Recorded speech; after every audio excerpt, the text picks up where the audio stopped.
Ikalawang kabanata. Ang pagdalaw ng mga taong galing sa silangan. Ipinanganak si Jesus sa bayan ng Bethlehem sa lalawigan ng Judea noong si Herodes ang hari. Isang araw dumating sa Jerusalem ang ilang taong dalubhasa galing sa silangan. Nagtanong sila, "Saan ba ipinanganak ang hari ng mga Hudyo?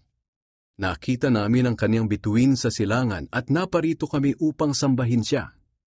Nang mabalitaan ito ni Herodes, nabagabag siya at pati na rin ang buong Jerusalem. Kaya ipinatawag ni Herodes ang lahat ng namamahalang pari at mga tagapagturo ng kautusan, at tinanong sila kung saan isisilang ang Kristo.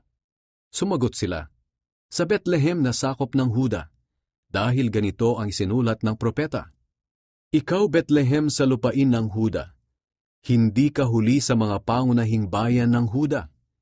Dahil magmumula sa iyo ang isang pinuno na magsisilbing pastol ng mga mamamayan kong Israelita." Nang marinig ito ni Herodes, palihim niyang ipinatawag ang mga taong galing sa silangan at inalam kung kailan talaga nila unang nakita ang bituin. Pagkatapos, pinapunta niya sila sa Bethlehem. Ibinilin niya sa kanila, "Lumakad na kayo at hanaping mabuti ang sanggol.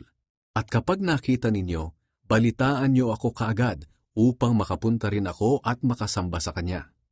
Pagkatapos nilang marinig ang bilin ng hari, umalis na sila.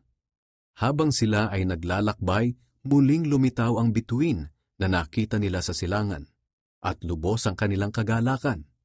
Nanguna sa kanila ang bituin hanggang makarating sila sa kinaroroonan ng sanggol. Pagpasok nila sa bahay, nakita nila ang sanggol at ang ina nitong si Maria. Lumuhod sila at sumamba sa sanggol. Inilabas din nila at inihandog sa sanggol ang mga dala nilang ginto, insenso, at pabangong mira.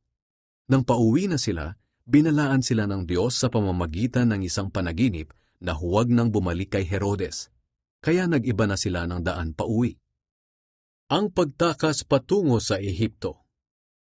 Nang makaalis na ang mga taong galing sa silangan, nagpakita kay Jose sa panaginip ang isang anghel ng Panginoon. Sinabi ng anghel sa kanya, "Bumangon ka't dalhin ang bata at ang kanyang ina sa Ehipto. Doon muna kayo hanggat hindi ko sinasabing bumalik kayo, dahil hinahanap ni Herodes ang sanggol para patayin." Kaya ng gabi ring iyon, umalis papuntang Ehipto si Jose, kasama ang bata at ang ina nitong si Maria, at nanatili sila roon hanggang sa mamatay si Herodes. Sa gayon natupad ang sinabi ng Panginoon sa pamamagitan ng propeta, "Tinawag ko mula sa Ehipto ang aking anak." Ipinapatay ni Herodes ang mga batang lalaki. Galit na galit si Herodes nang malaman niyang nilinlang siya ng mga taong galing sa silangan, kaya iniutos niyang patayin ang lahat ng batang lalaki sa Bethlehem at sa mga lugar sa paligid nito, mula 2 taong gulang pababa.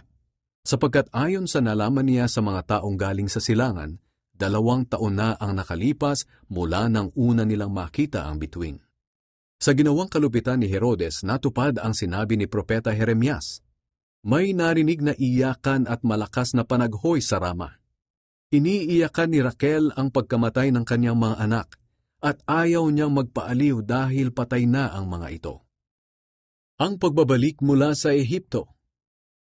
Nang mamatay na si Herodes, ang anghel ng Panginoon ay muling nagpakita sa panaginip ni Jose doon sa Ehipto, at sinabi nito sa kanya, "Bumangon ka't iuwi na ang bata at ang kanyang ina sa bayan ng Israel, dahil patay na ang mga nagtatangka sa buhay ng bata."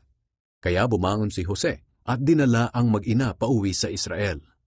Pero nang malaman ni Jose na si Archelaus ang nagahari sa Judea kapalit ng ama nitong si Herodes, natakot siyang pumunta roon. Binalaan siyang muli ng Diyos sa pamamagitan ng panaginip, kaya tumuloy siya sa lalawigan ng Galilea, at nanirahan sila sa bayan ng Nazaret. Kaya natupad ang sinabi ng mga propeta na tatawagin ng Kristo na Nazareno.